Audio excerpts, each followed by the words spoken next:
Shalom saudaraku dikasihi Tuhan, kembali kita akan belajar pelajaran The Secret of Titus. Kita sudah masuk di dalam ayat yang ketiga, bagian A, firman yang sudah dinyatakan pada waktunya. Saya bagi menjadi dua video saudaraku. Yang video kali ini khusus kita akan belajar bagaimana hal-hal praktis dalam menafsirkan ayat-ayat firman Tuhan saudaraku. Ya, salam Titus, salam seperti Kristus. Saudaraku, kita perlu mengerti bahwa kita nggak bisa menafsirkan ayat-ayat firman Tuhan menurut pengertian manusia, menurut pengertian dunia, menurut falsafah dunia. Melainkan harus dari Roh Kudus sendiri. 2 Petrus 1 ayat yang ke-21. Orang-orang yang memutar balikan firman Tuhan akan menerima hukuman. Orang-orang yang menambahi, mengurangi kebenaran firman Tuhan akan menerima hukuman. 2 Petrus 3 ayat 16. Jadi kita perlu belajar firman Tuhan, kita mengartikan atau menafsirkan ayat-ayat firman Tuhan berdasarkan pimpinan Roh Kudus. Ada beberapa hal praktis dalam menafsirkan ayat-ayat Alkitab. Ya, ini hal-hal praktis saudara bisa praktekkan sambil minta hikmat Tuhan seperti yang saya sudah ceritakan di video yang lalu. Memiliki gairah, kerinduan masuk dalam golongan orang dalam, itu tekun dalam baca Alkitab, doa, terus dipimpin Roh Kudus, hidup suci, juga jadi berkat. Nah, itu orang dalam artinya. Ketiga, mulai belajar firman. Nah, ini mulai belajar firman, cara menafsirkan akan saya bagikan di video ini. Keempat, minta Roh Kudus mengajar. Jangan dengan kepintaran kita sendiri, tapi minta Roh Kudus mengajar. Kelima, simpan firman Tuhan dalam hati kita. Keenam, taati firman Tuhan yang sudah kita dapat. Entah itu banyak, entah itu sedikit. Ya, kita taati apa yang kita dapat dan Tuhan akan menambahkan, saudaraku ya. Nah, beberapa hal praktis. Yang pertama, belajar pada jabatan guru. Ya, ini kita bisa belajar pada guru-guru yang ditetapkan Allah. Misalnya pada gembala sidang kita. Cobalah kita periksa setiap nasihat firman Tuhan. Kalau kita misalnya nggak ngerti, tanya kepada pemimpin, tanya kepada gembala sidang kita. Ini ayatnya artinya apa ya Kalau misalnya dapat pengertian dan rasanya kok masih ganjil dalam hati, Roh Kudus tuh ngomong dalam hati ganjil, rasanya kok ada perasaan tak enak. Oke, simpen aja pengertian itu, nasihat itu simpen aja, ya. Nanti akan dibukakan, ada peneguhan-peneguhan, ini benar, gitu loh. Nah, kalau kita digembalakan pada satu gereja, itu kita harus menjadi satu pengertian. Tapi boleh misalnya ada pengertian lain dari luar sinode, dari luar gereja. Coba kita pelajari bareng-bareng. Saya dapat pengertian ini di luar. Misalnya, kok boleh ya gereja memberkati homo Boleh enggak? Itu ada loh di luar negeri. Tanyakan, apakah boleh Ya, kalau gembala sidang bilang, ya tidak boleh. Lawang ini jelas-jelas homo itu sudah ditentang oleh Tuhan kok. Ya jangan. Oke. Ya nurut. Pengertian itu nurut. Itu loh saudaraku ya. Tapi kalau ada pengertian yang misalnya ada gembala, boleh kamu menikah tanpa persetujuan orang tua karena kamu sudah besar. Loh, kan kok aneh. Nah, coba kita renungkan. Kalau memang itu nggak benar, kita periksa dalam pengertian firman Tuhan. Ya memang nggak boleh. Kita harus menghormati orang tua kita. Kita harus taat.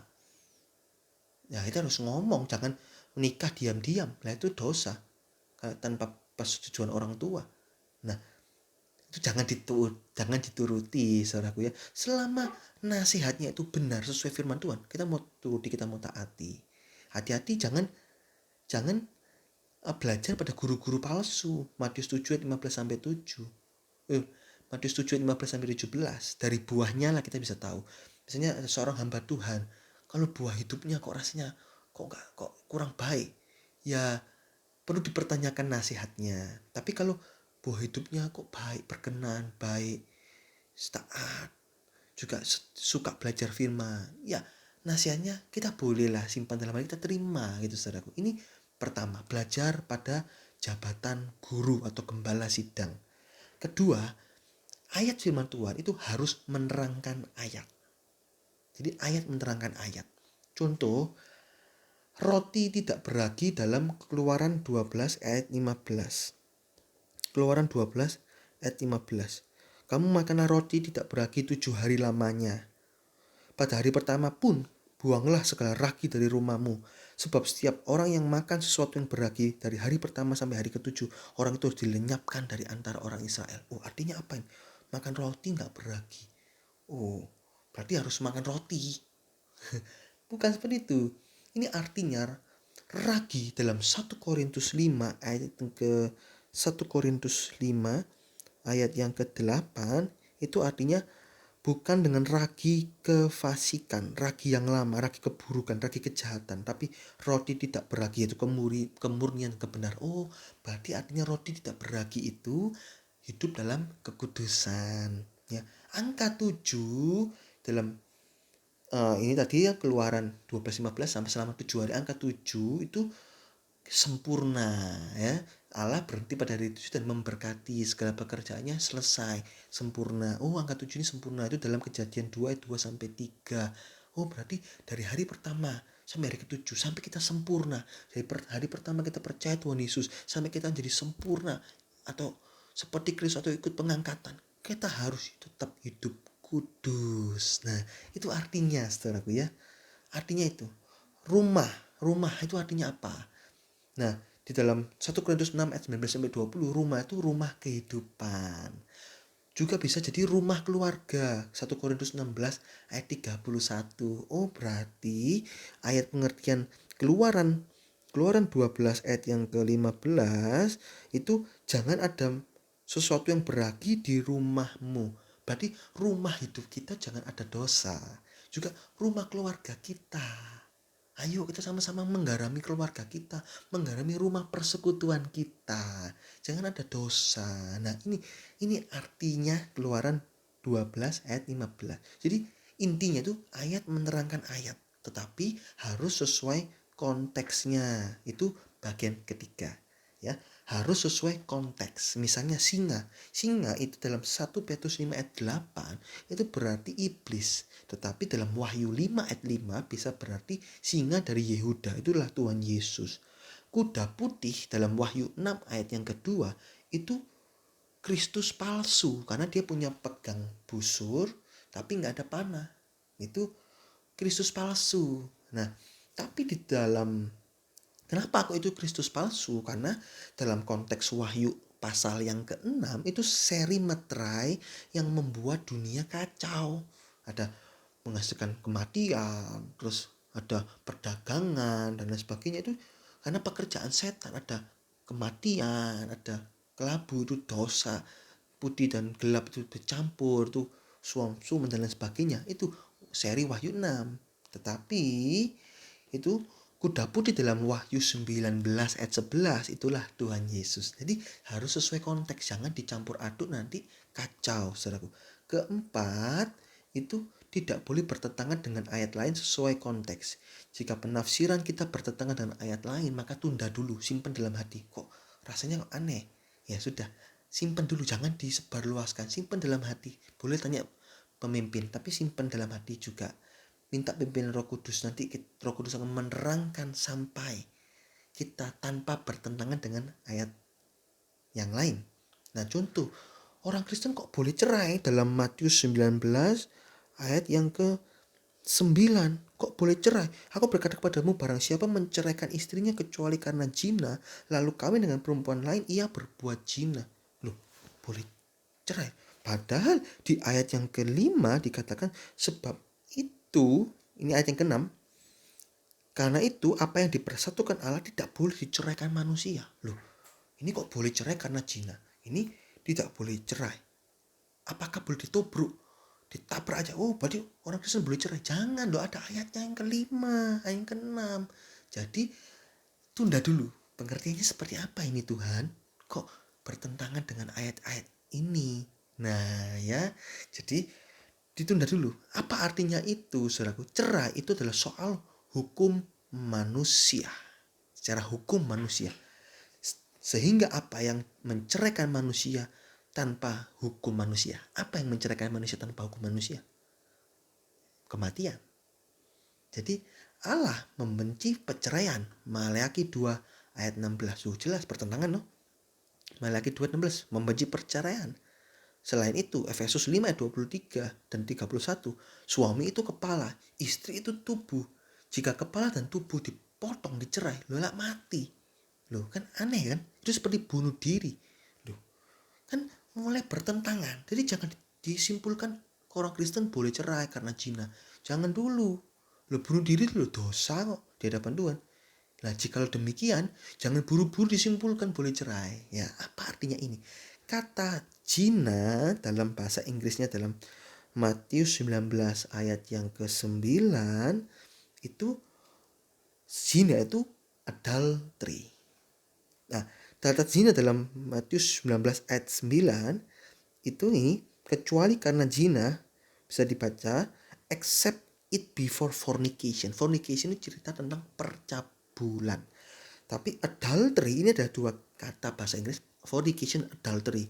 Fornication itu percabulan, adultery itu perzinahan. Jadi ditulis boleh cerai karena percabulan. Boleh cerai tapi karena percabulan. Tapi kalau karena perzinahan tidak boleh. Apa artinya? Artinya ini kita bisa melihat dari adat istiadat bangsa Yahudi pada zaman itu. Seseorang yang sudah bertunangan maka itu disebut sebagai istri. Contoh Yusuf dan Maria dalam Matius 1 ayat 18 sampai 20. Jika salah satu menyeleweng maka itu disebut melakukan percabulan. Karena istilah perzinahan itu istilah biasanya di dalam suami istri. Itu dalam banyak tersebar dalam ayat-ayat firman Tuhan tentang adultery, itu tentang suami istri, saudaraku. Nah, seseorang yang sudah menjadi suami istri jika salah satu menyeleweng itu dinamakan berzina. Jika masih bertunangan maka itu boleh cerai karena konteksnya ini kan bertunangan. Pada siapa menceraikan istri sesuai kecuali karena percabulan. Pada waktu kamu bertunangan terus antara suami atau istri itu nyeleweng ya boleh cerai karena konteksnya bertunangan seperti Yusuf dan Maria belum menikah resmi baru bertunangan. Tapi Yusuf melihat loh Maria kok sudah hamil, waduh saya tak ceraikan diam-diam. Itu istilah Matius 1:18-20. Berarti boleh cerai jika masih bertunangan. Tapi pada waktu sudah menikah tidak ada celah untuk bercerai. Saya nggak akan lanjutkan lebih dalam, tapi intinya orang Kristen boleh cerai, tidak boleh cerai sama sekali. Karena bertentangan dengan ayat-ayat itu. Ternyata artinya seperti ini yang sudah saya terangkan. Ya. Nah ini saudaraku ya. Ada lagi contoh Tuhan Yesus itu 100% Allah juga 100% manusia. Ini contoh berikutnya. Putra manusia Yesus berkuasa, mampu membaca pikiran, disebut Tuhan dan lain sebagainya. Dia juga turun ke dunia sebagai manusia. Oh, kesimpulan dia tuh adalah 100% Allah, 100% manusia. Oh, tunggu dulu. Coba direnungkan lagi pengertian ini. Karena dalam Filipi 2 ayat yang ke-7 itu dikatakan melainkan mengosongkan dirinya sendiri dan mengambil rupa seorang hamba menjadi sama dengan manusia. Mengosongkan diri artinya apa dalam bahasa Yunaninya itu kenosis. Nah, ini kan bertentangan. Tapi juga bertentangan dengan definisi Allah adalah alfa dan omega. Allah kekal, Allah nggak bisa mati. Loh, tapi putra manusia Yesus kok mati? Nah, kan bertentangan. Jadi pengertian ini jangan diteruskan, nanti bisa mengarah kepada berarti Allah mati, God is dead. Pada waktu putra manusia Yesus kayu salib, dia mati. Oh, God is dead, tidak ada Allah dalam 3 hari. Oh, bukan. Allah itu tetap kekal sampai kekal.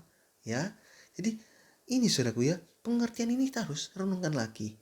Oke ya, ada satu lagi, jika ada 100% Allah 100% manusia, jangankan 100%, mengandung 0,1% Allah saja itu nggak bisa mati loh, karena Allah itu kekal. Ada kandungan sifat Allah 0,1% aja nggak bisa mati loh Tuhan Yesus. Jadi kesimpulannya bukan Tuhan Yesus itu 100% Allah, 100% manusia, bukan. Ya. Bahkan Tuhan Yesus berkata apa? Dalam Yohanes 14 ayat 12 mengatakan kita bisa melakukan yang lebih besar daripada Tuhan Yesus. Kamu akan melakukan pekerjaan-pekerjaan yang lebih besar dari aku, kata itu. Jika Tuhan Yesus ada unsur Allahnya, maka kita nggak bisa lebih besar daripada Allah. Nggak bisa melakukan pekerjaan lebih besar daripada Allah. Allah maha besar. Jadi apa artinya ini? Pengertian yang tepat adalah Tuhan Yesus itu adalah 100% Allah pada mulanya. Sebelum permulaan dunia itu kekal Allah. Bersama dengan Trinitas Allah. Allah Bapa, Allah Putra, dan Allah Roh Kudus. Membentuk Trinitas ilahi. Dalam Kejadian 1:26 dalam Kolose 1 ayat 7. Pada waktu tertentu, yaitu tepatnya setelah 4.000 tahun, Allah Putra itu mengosongkan dirinya, mengambil rupa seorang hamba, itu menjadi 100% manusia. Tanpa ada unsur Allah sedikit pun. Pada saat dia menjadi manusia, Putra manusia Yesus dipenuhi dan dipimpin oleh Roh Kudus seperti buta tuli. Dalam Yesaya 42 ayat 19. Seperti buta tuli. Sehingga benar-benar fokusnya itu seperti Tuhan. Fokusnya itu kepada Allah saja. Melakukan pekerjaan Allah. Jadi benar-benar dipenuhi atau disalut dengan Roh Kudus. Dalam Lukas 24 ayat yang 49 dikatakan engkau akan diperlengkapi, dipakaikan endut, kata bahasa Inggrisnya, dalam kuasa ilahi. Sehingga apa? Putra manusia Yesus bisa penuh kuasa. Kitab Lukas menggunakan kata Son of Man, putra manusia. Jadi benar-benar manusia asli, 100% manusia, tapi dipenuhi dan dipimpin Roh Kudus. Sehingga bisa penuh kuasa, bisa membaca pikiran Roh Kudus, memberikan marifat, hikmat, 9 karunia roh, penuh full dalam putra manusia Yesus. Nah, sehingga penuh kuasa. Petrus pun bisa melakukan seperti yang Yesus lakukan. Kisah 5:3. Bisa. Setelah 33,5 tahun, putra manusia Yesus mati di kayu salib. Terus dalam 3 hari mati, dia bangkit kembali. Dia kembali menjadi 100% Allah. Tetapi memiliki tubuh kemuliaan. Dalam Lukas 24 ayat 39. Lihatlah tubuhku, lihat ada dagingku. Itu kata Lukas 24 ayat 39. Oh, berarti dulu Allah Putra dia adalah roh yang kekal, dia Allah.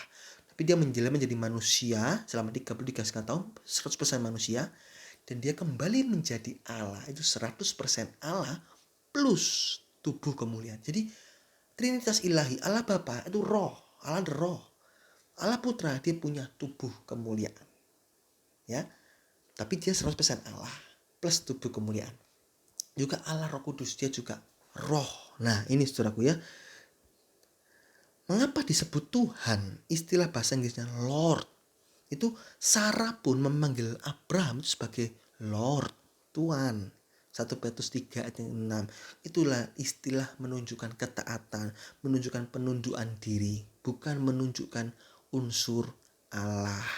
Ya, ini ada banyak ayat-ayat contoh-contoh lagi tentang air es uap, itu tentang Trinitas Allah, Trinitas ilahi. Jadi saya sempat singgung Trinitas ilahi.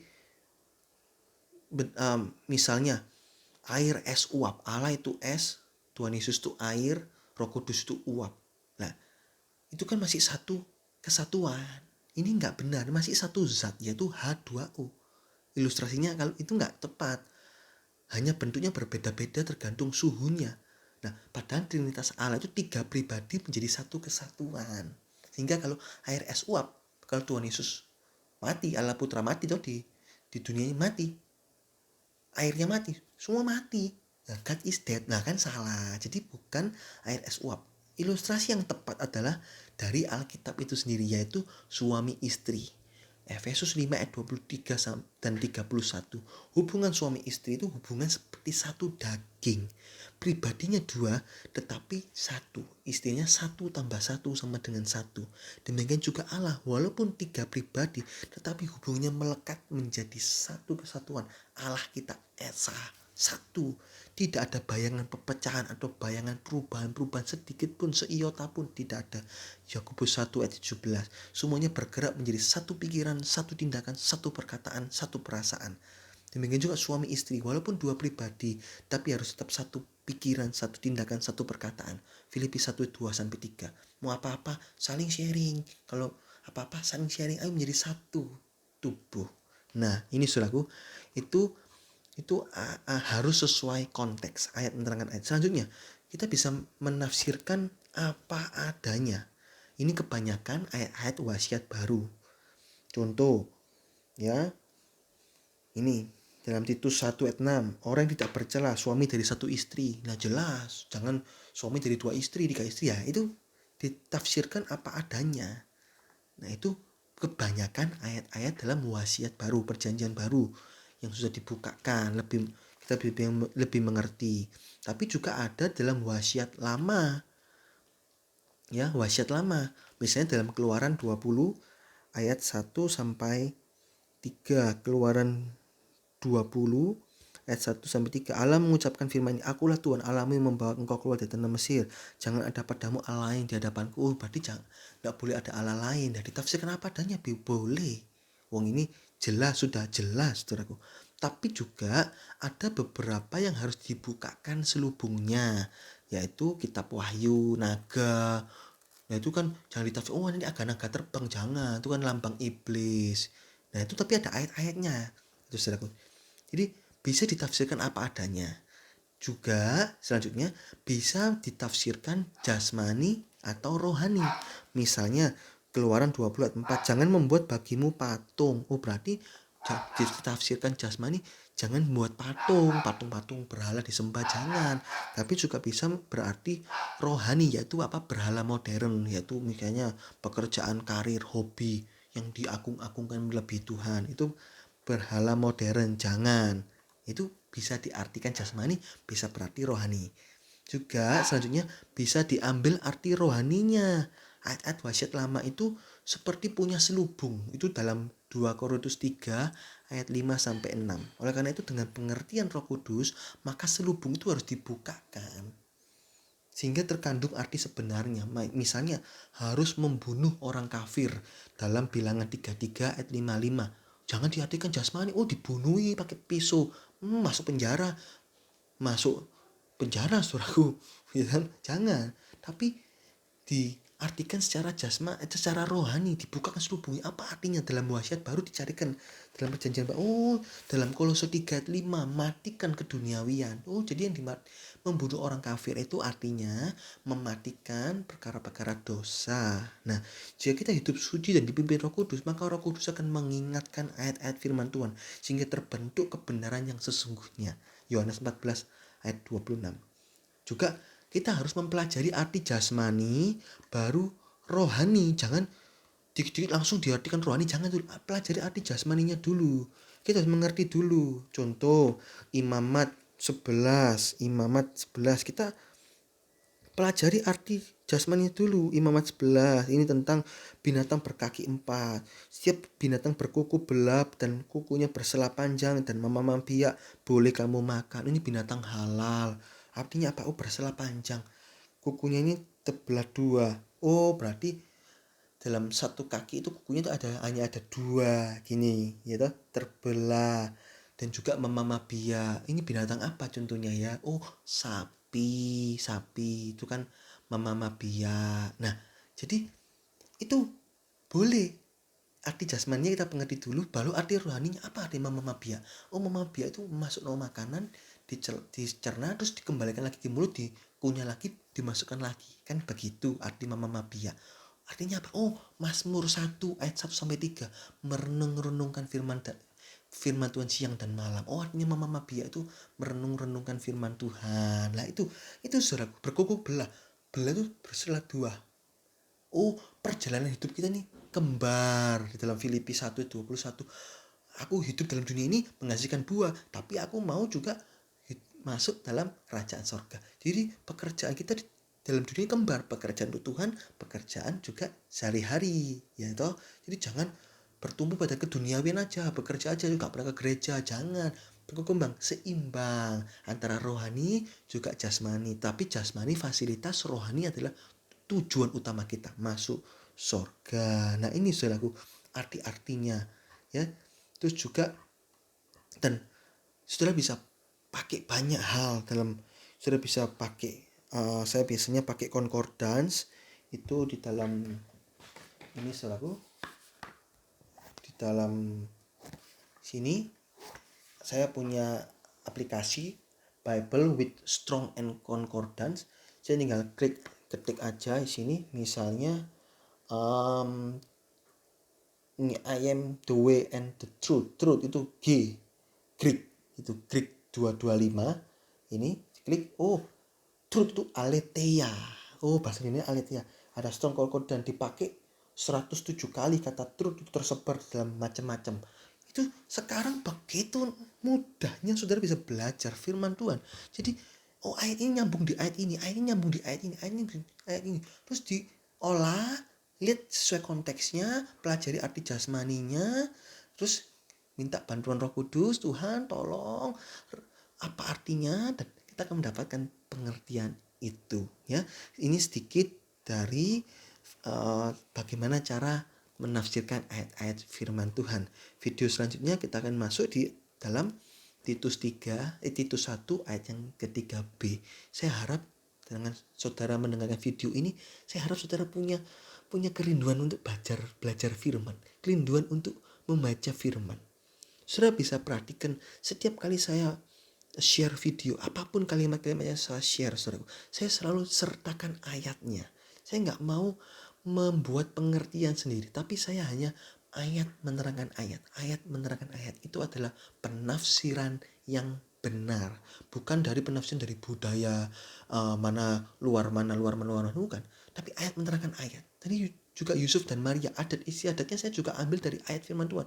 Oh tunangan kok disebut suami istri, oh berarti itu adat yang lama. Tunangan masih boleh suami istri, sudah disebut suami istri. Kalau kita sudah menikah baru disebut suami istri, kalau masih tunangan ya masih belum. Nah adatnya kan beda. Jadi Matius 19 itu tidak ada celah untuk bercerai. Nah itu saudaraku ya. Jadi pelajarin setiap ayat-ayatnya itu. Tidak ada ayat dasarnya, jangan ditafsirkan dulu, renungkan dulu, masuklah, simpan dalam hati sampai pada waktunya Tuhan, kairosnya Tuhan akan bukakan terus. Puji Tuhan, Tuhan Yesus memberkati.